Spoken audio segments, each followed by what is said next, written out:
ॐ भूर्भुवः स्वः तत्सवितुर्वरेण्यं भर्गो देवस्य धीमहि धियो यो नः प्रचोदयात्।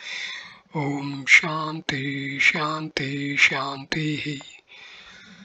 Namaste my dear friends, this is video number 28 on Viveka Chudamani of Adi Sankaracharya.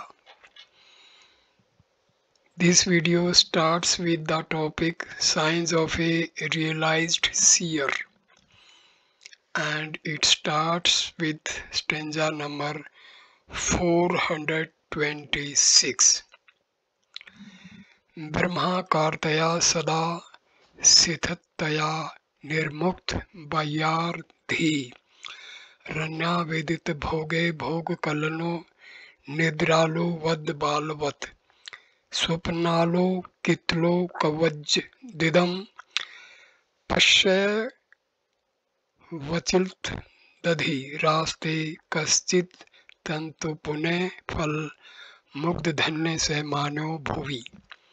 On account of constant absorption in Brahma, freed from the sense of reality of external objects, only seemingly enjoying them when offered by others, like one sleepy or like a baby, perceiving the world as one seen in a dream, and recognizing it only now and then.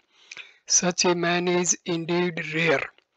He is the enjoyer of the fruits of untold merit and is truly held, blessed and revered on earth. In this verse,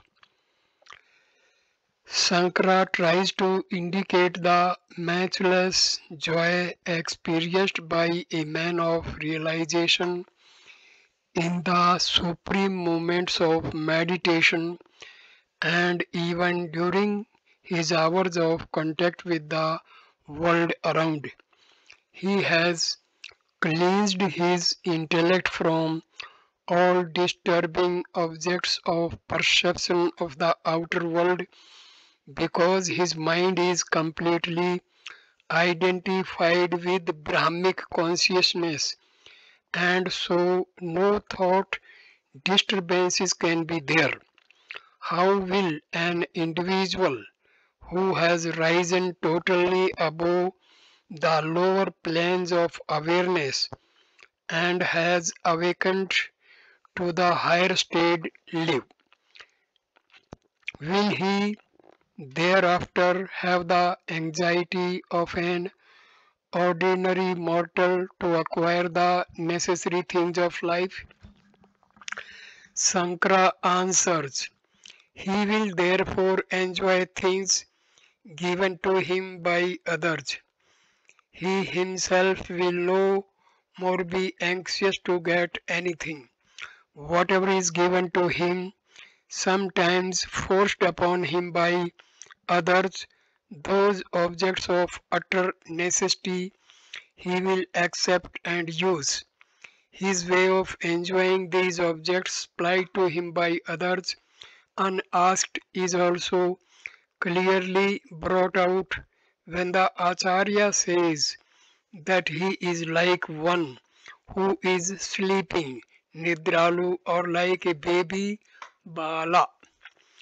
When, for instance, you sleep in winter and others, seeing the blanket off your back, put it back on you, no doubt, the sleeping body is warmer than before, but you, the sleeper, are not even conscious of it. Similarly, a child is fed by the mother. The child is not conscious that it is being fed regularly and properly.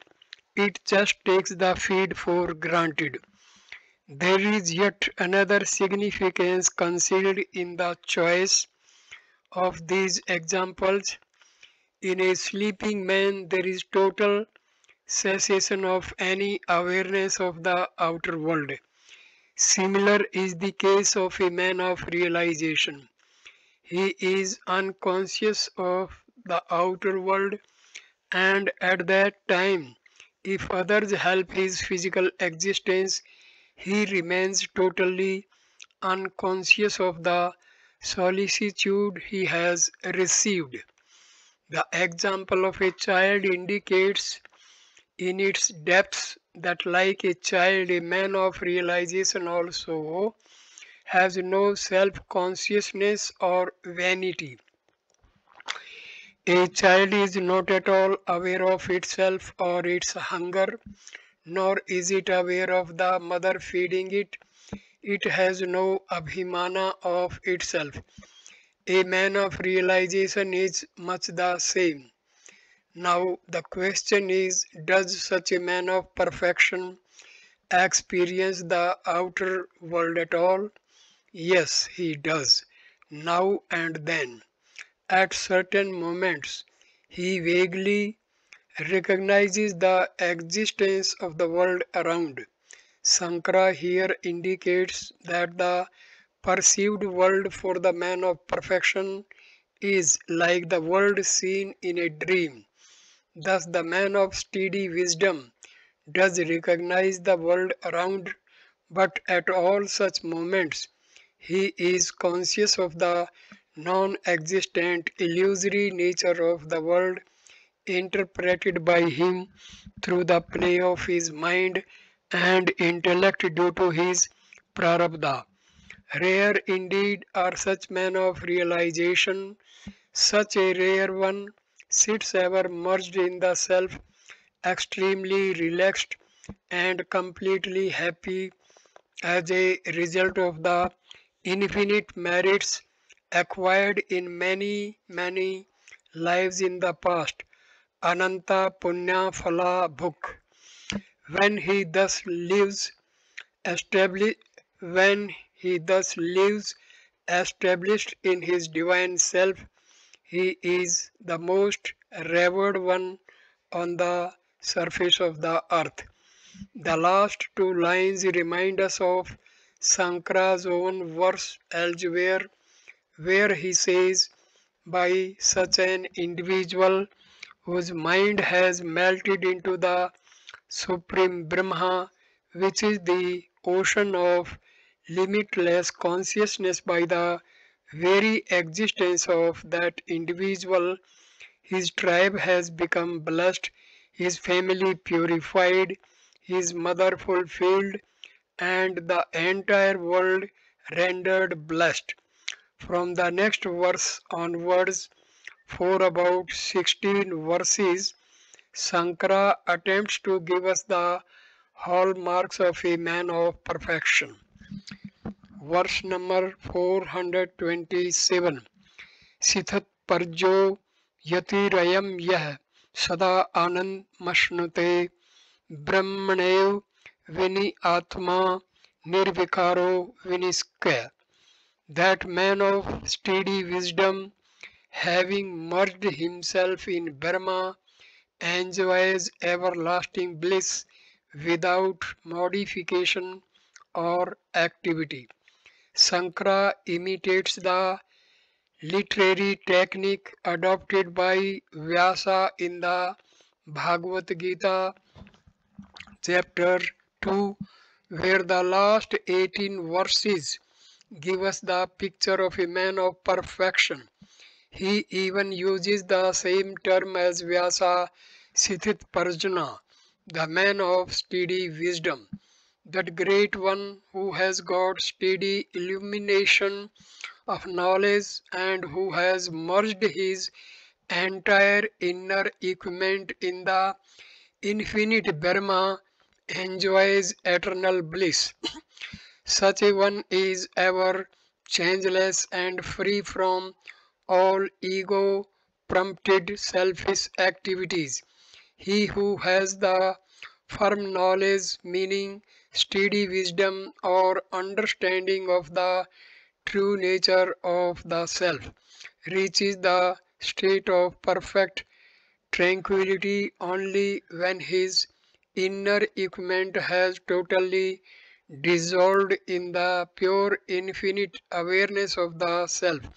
Since he is no more identified with his body, mind, and intellect, he is no more sufferer of the destinies of these matter vestures. Therefore, he goes beyond the realm of change and strives to serve all at all times without any trace of selfishness. Verse 428. Brahm, Brahmatmano शोधितयो भाव गाहिनी निर्विकल्पा च चिन्मात्रा वृत्ति प्रगेति कथ्यते सुस्थिता सा भवेदस्य स्थितपर्य से उच्यते. The sort of mental activity which admits only the identity of the self and Brahma, free from all limitations and devoid of duality, which is only concerned with pure knowledge, is called the illumination. One who has this steady illumination is known as a man of steady wisdom. The mind should be purified through steady discrimination, realizing the oneness of the self within and the consciousness that is the substratum for the whole world. In short, the inner equipment should be purified through meditation upon the great statements of the Vedas, the Mahavakyas. With such a purified mind, when an individual experiences nothing but pure intelligence, free from all other distracting thoughts, that pure mind, reveling in total contemplation upon the infinite self, is called a mind emblazoned with illumination. This is the mind that has ended, the mind that has been stilled. He who experiences this condition of mental illumination steadily is called a man of steady wisdom. Inspired moments of wisdom are possible in rare moments of life, during study or when listening to a master, etc. At such moments, an individual gets a glimmer of the higher possibility of the greater consciousness. But rare indeed is the man who is completely established in his identity with the higher.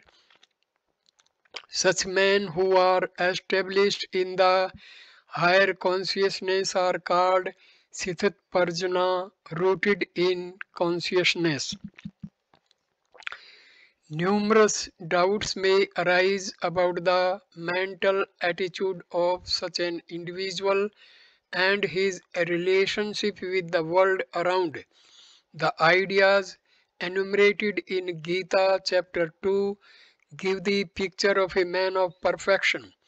In order to encourage us to undertake the pilgrimage, the teacher gives his post-realization relationship with the objective world around him.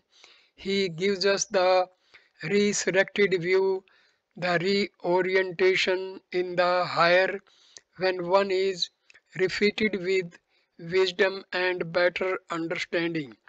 All the following 15 verses of the section are meditation verses. They are not a mere repetition of the Gita verses. The Acharya, as usual, adds a few more strokes, unique in themselves, to the picture of the man of perfection. Stanza number 429.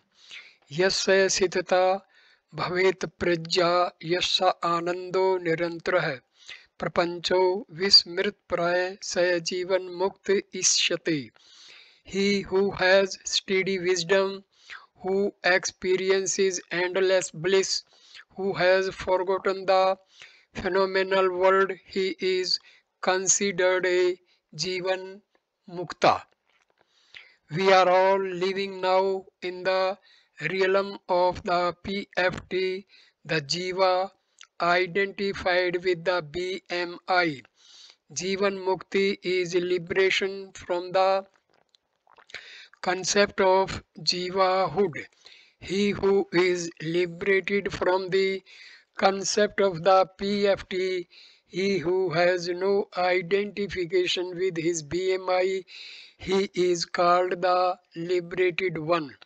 He is liberated from the lower because of his awakening to the higher. The Jivan Mukta's understanding is firm and steady.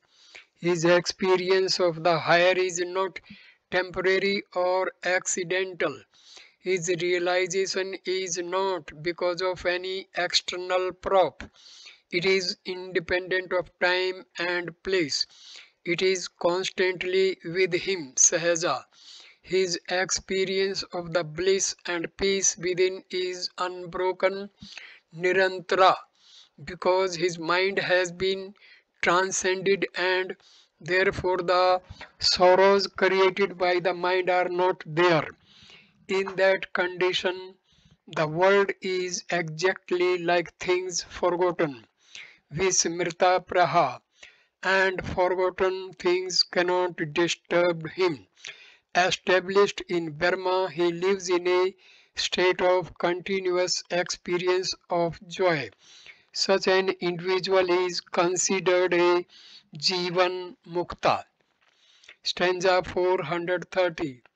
Leela Dhirapi Jagarti Jagrati Dvaya Mar Virjite Bodho Nirvasano Yasya Sajivan Mukt Ishyate.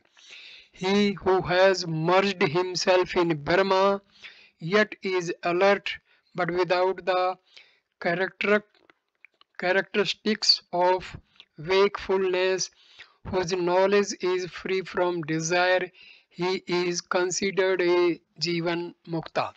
He is a Jivan Mukta whose intellect is merged in Om, the reality. Even the thoughts are thus merged. He is brightly awake.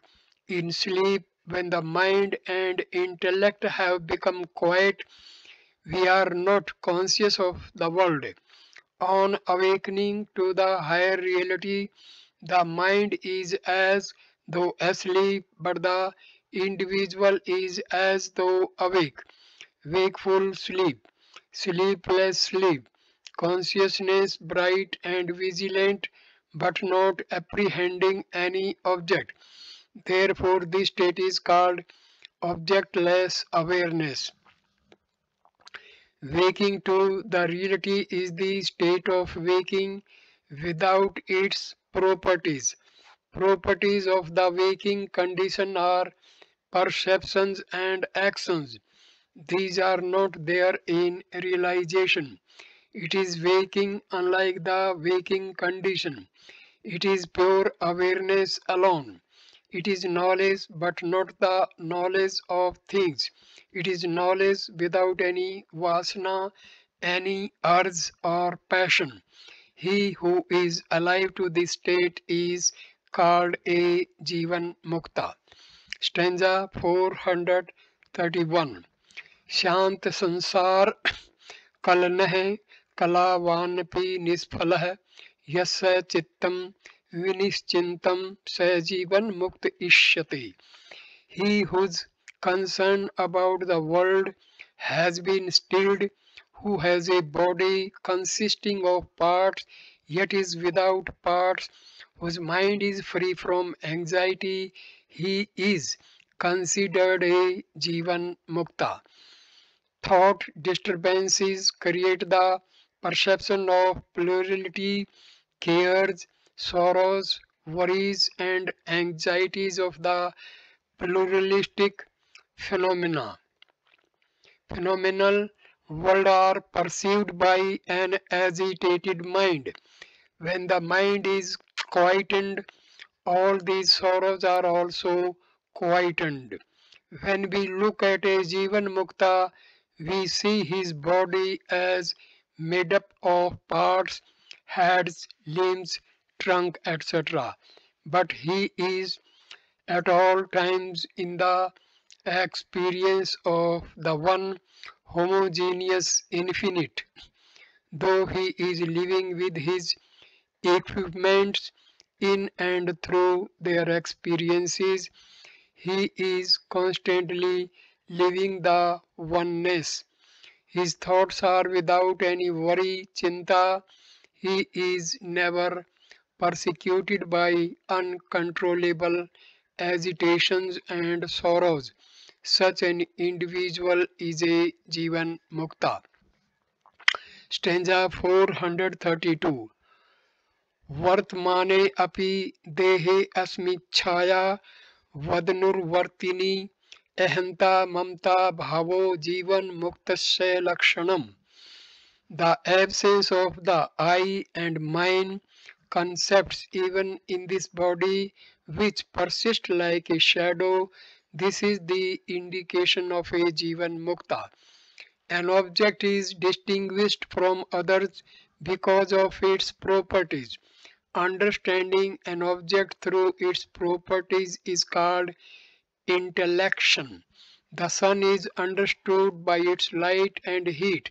Sugar is understood by its sweetness. The characteristics of a Jivan Mukta are given in the following verses. Even though a liberated man lives in his physical, mortal, finite, material body, he has no I-ness and my-ness. He does not consider himself to be the body, nor does he consider the objects belonging to the body as his. Though he expresses through the body, he has no subjective or objective egocentric idea. The body just follows him like a shadow. No one can have egocentric identification with his own shadow. Such too is the man of perfection's relationship with his body. While doing Surya Namaskaras, it is advised that one should look at the sun and then look at one's shadow after every Surya Namaskar. It is traditionally believed in India that by doing so there will be no evil effects of the planets upon one. This ritual is a dramatization of a greater philosophical implication. On realizing the great light of consciousness, your relationship with the body will be the same as that with its shadow. The persecutions of your shadow have no effect upon you. The planetary organization may affect the physical frame and its relationship with the world, but if you have awakened to the supreme reality, it has no effect on you whatsoever. Thus, the relationship of the man of perfection with his body is exactly like your relationship with your shadow. Atita अनुसंधानम भविष्य विचारणम औदासीन्यमपि प्राप्ते जीवन मुक्तस्य लक्षणम. No thought for the enjoyments of the past, no thought for the future, and indifference even for the present. This is the indication of a Jivan Mukta. A man of realization refuses to think of the failures and regrets of the past. He does not worry about the future and is totally indifferent to the cares of the present. He who has experienced the higher refuges to remember and relive the past. Even a street dog will not eat its own disgorging. What has already been lived in the past The Jivan Mukta does not live again, nor does he get anxious about the future. And in the present, never is he excited. Stanza 434. गुण दोष विशिष्टे स्वभावेन विलक्षणे सर्वत्र समदर्शी शत्वम जीवन मुक्तस्य लक्षणम. Looking everywhere with an equal eye on this world riddled with elements possessing merit and demerit, characteristically merit and demerit, characteristically different one from the other. This is the indication of a Jivan Mukta. On this level of consciousness, everything is experienced without the mind and the intellect. We cannot experience anything unless it is in the world of plurality. Relative experiences alone are available for the M and I. Pure consciousness is that where there is no mind and intellect accompanied by their disturbances. All the experiences of the M and I are an admixture of good and bad, guna dosa visishtha. This world is full of properties, good and bad, merit and demerit, happiness and sorrow. It is by its very nature different from Brahma. In the infinitude, there is no pluralistic world. It is the state where the mind and intellect are transcended. Those who experience this reality look upon the world with an equal eye. Sama darsitavam. Naturally, when one has experienced the absolute in which the entire pluralistic world has merged, and when one looks back at the world, one must necessarily become a samdarsi, a man of equal vision in all situations. The dreamer, while dreaming, experiences the dream world.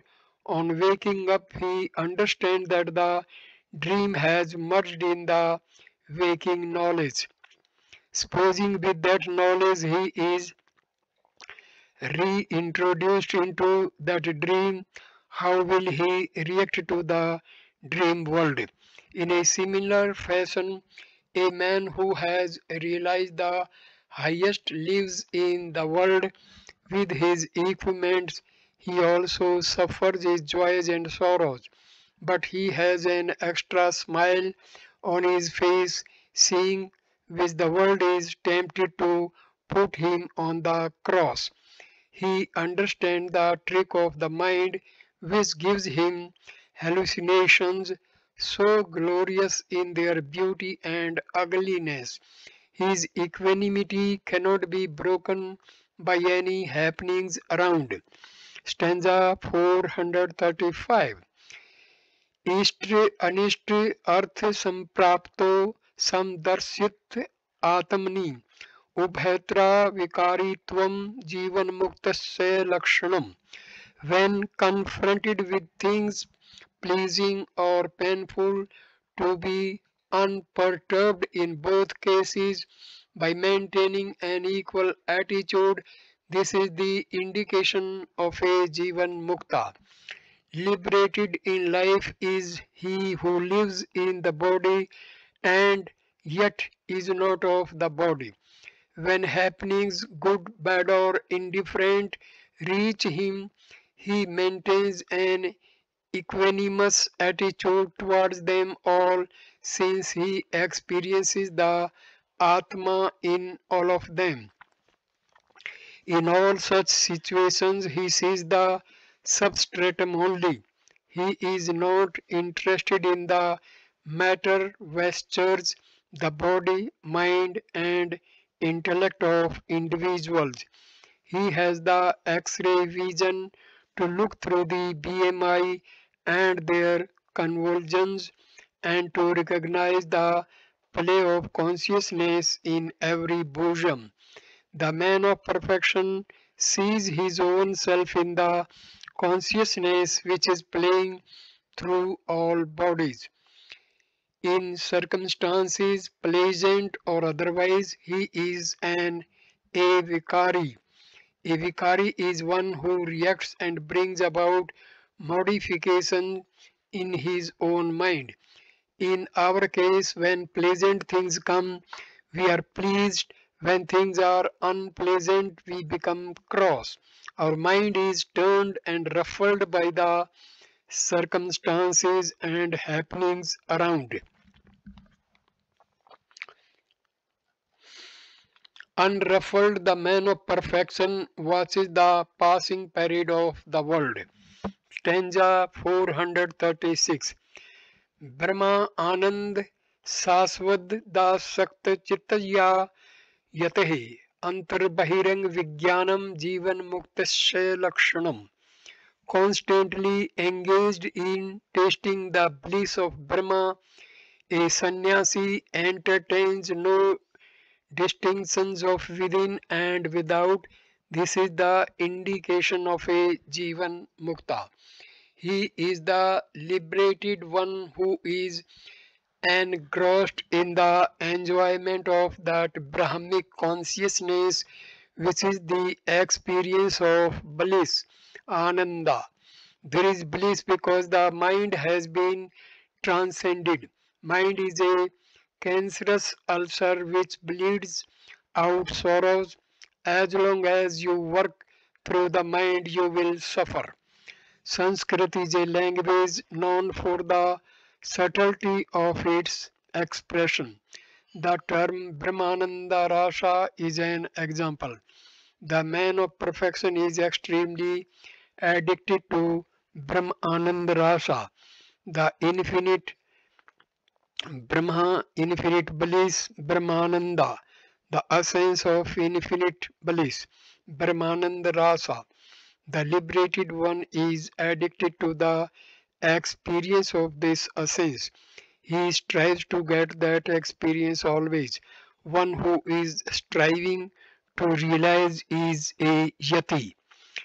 At such moments of experience of the essence of infinite bliss, which is homogeneous and whole, one knows no inside nor outside. He does not know the outer world of objects, nor does he know the inner world of emotions and thoughts. Stanza number 437. देह इंद्रियादो कर्तव्ये mama अहम भाव वर्जितः औदासीन्येन यस्तिष्ठेतस्य जीवन मुक्तस्य लक्षणः. Having no idea of I and mine with regard to the body, sense organs, etc., nor to duties, living with an attitude of indifference, this is the indication of a Jivan Mukta. The Jivan Mukta is rid of the ideas of I and mine in the equipments.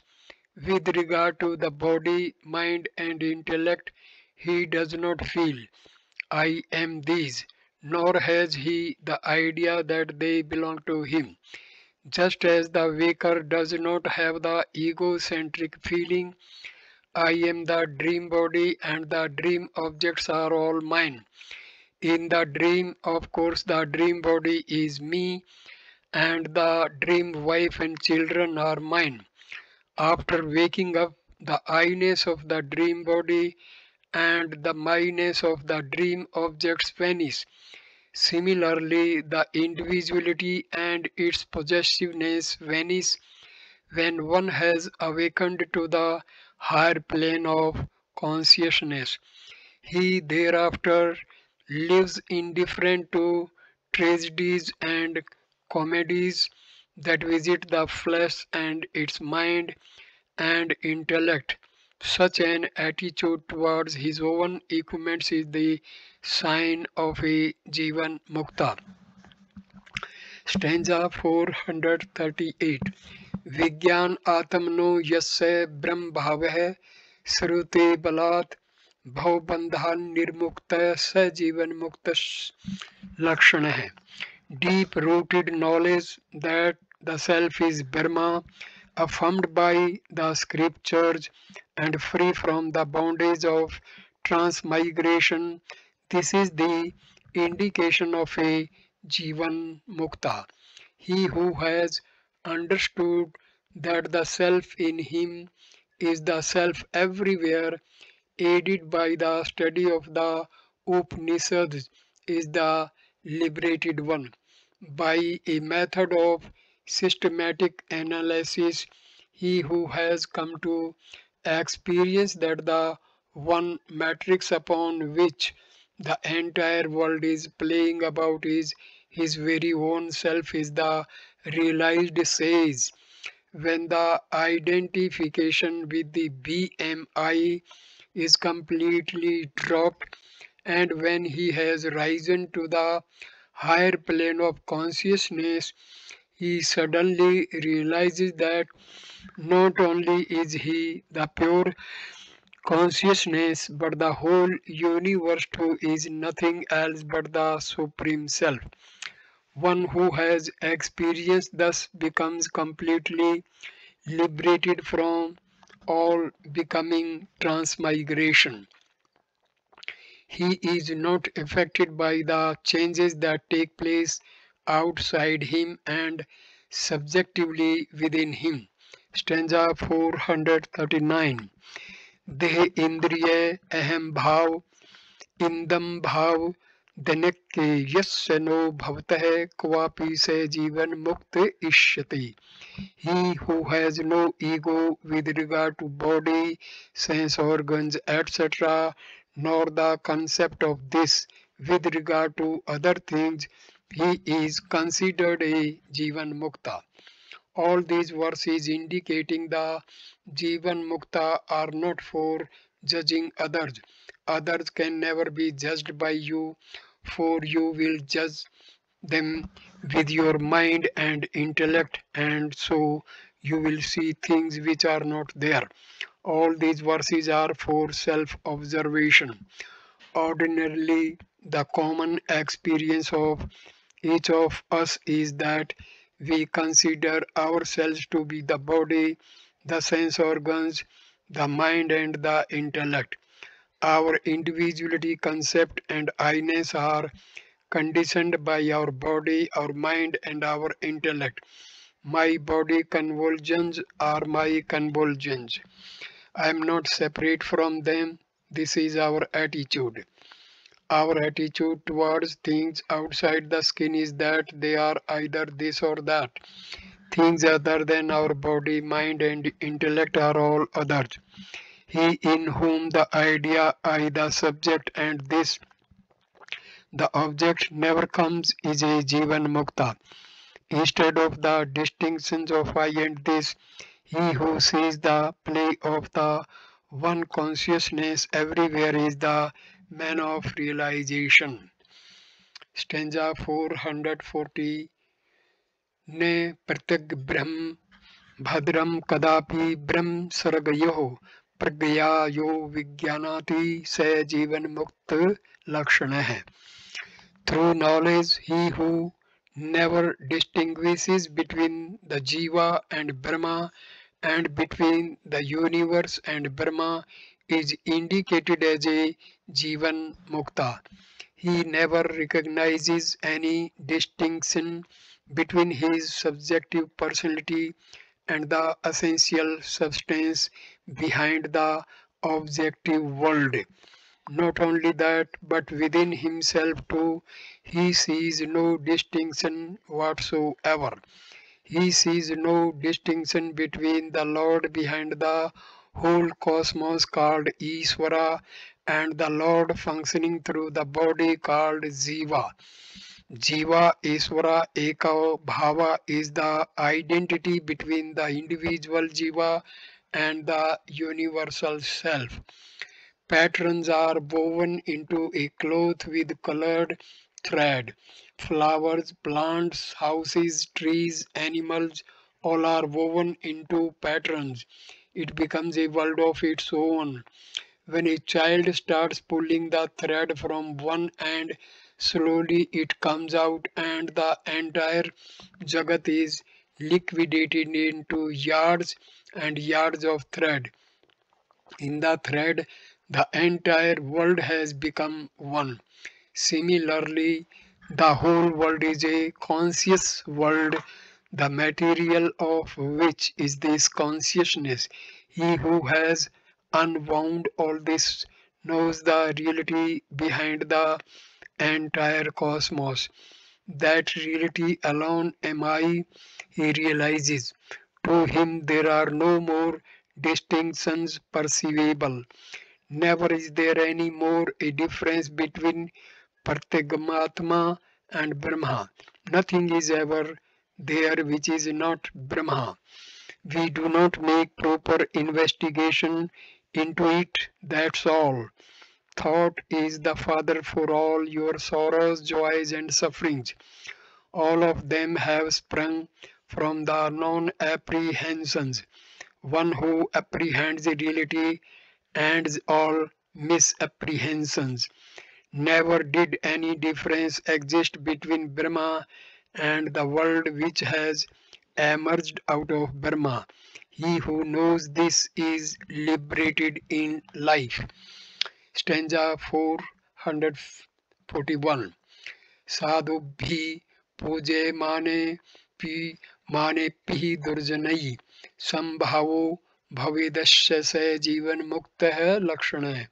He who feels the same when his body is worshipped by the virtuous or tortured by the wicked is considered a Jivan Mukta. The man of realization does not react either positively or negatively to the external world. If the waking man with his waking consciousness enters the enters the dream, he surely will not react to the dream experiences. He simply enjoys it, whether it be pleasurable or painful in the dream. He knows that it is all himself. So does the man of realization when he lives in the world. Good people worship him with flowers and adore him with prostrations. The wicked persecute him. Under both circumstances, the man of realization maintains the same attitude. Sambhava. He knows that the world outside is but he himself. The glories of the liberated man are endless. How can we enumerate them all? Here Sankara concludes the theme. Stanza 442.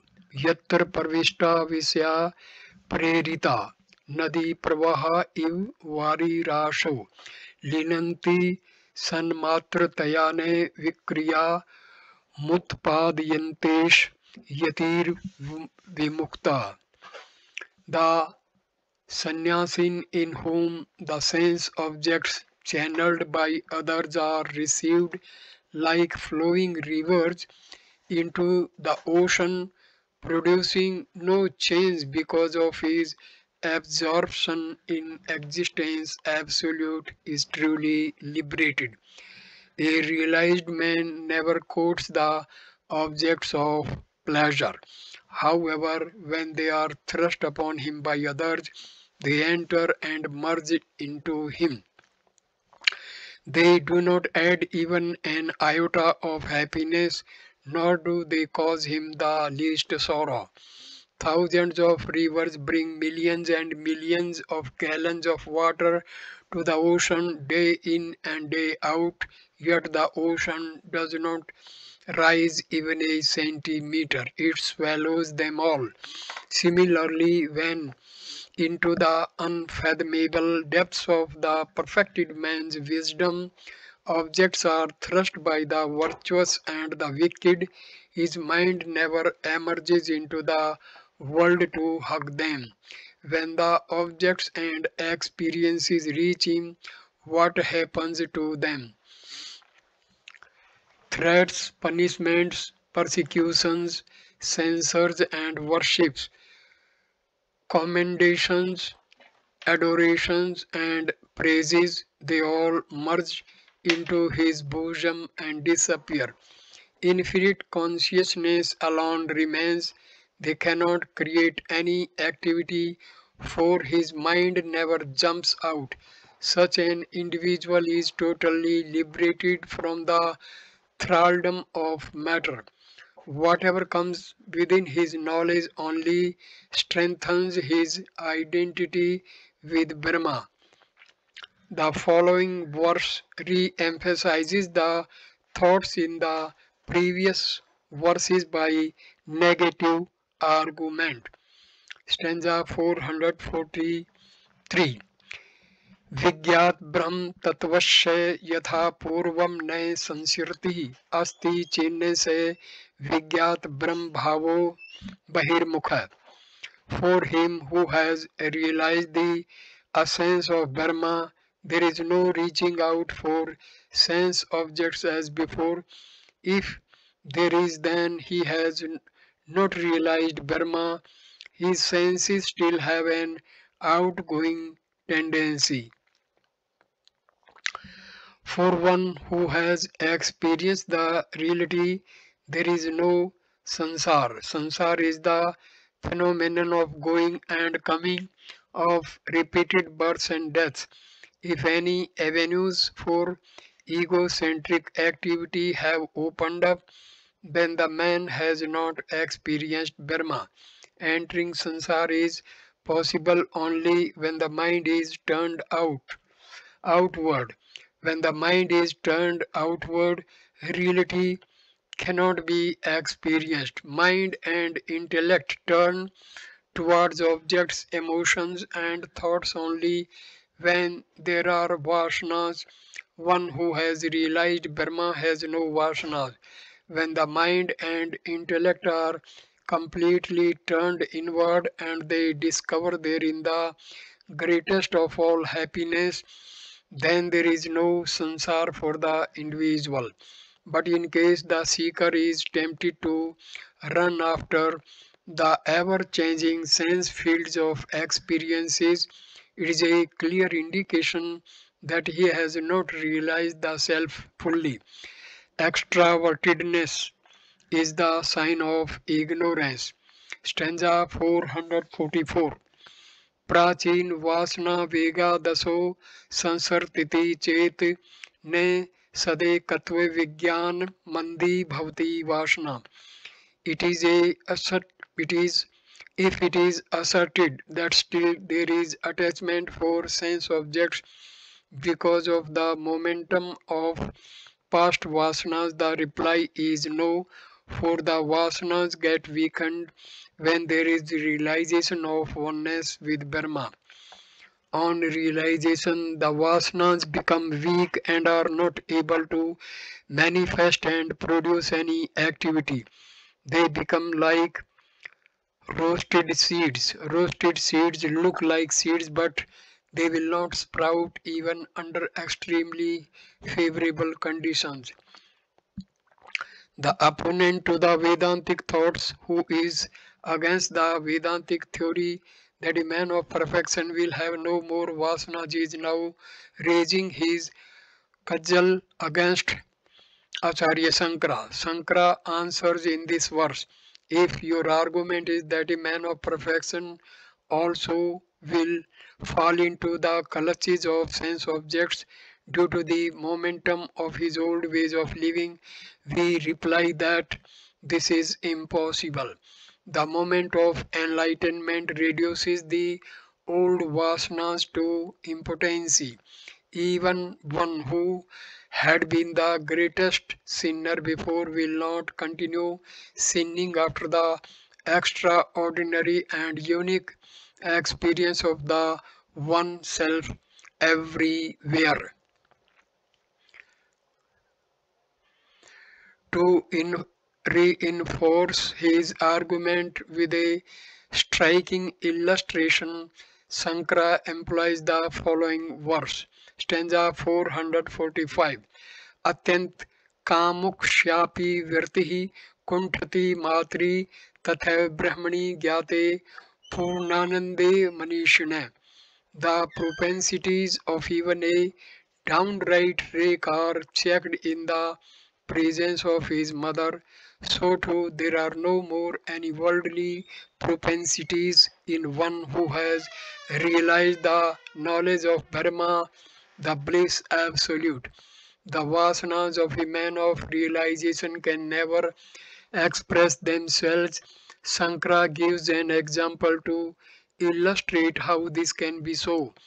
A libertine who is an extremely uncontrollable supersensualist cannot indulge in his sensuous actions in the presence of his mother. If, when on the point of committing an immoral act, his father, mother, or teacher were to walk in, then for the time being at least he will desist from committing the act. If you have once tasted the infinite bliss of Brahma, then in the presence of that experience in you, the vasanas, even though they are there, will never manifest. Supposing a man is frustrated with life, so much so that he decides to hang himself when all preparations have been made and he is about to tighten the noose around his neck. If his mother were to call to him affectionately, he stops in the very attempt, which probably is forever thwarted. In the presence of his mother, all his determination is checked. Kunti Bhavati. A sadhak trying to lead a noble way of life should mentally have the presence of his ideal or his teacher always before him so that his baser tendencies get weaker and he is always inspired to live the ideal way of life. So I conclude this video at this stage. Next video 29 will start with the topic Prarabdha for a saint, and it will start with verse number 446. Thank you for watching this video. Namaskar, my dear friends. Thank you.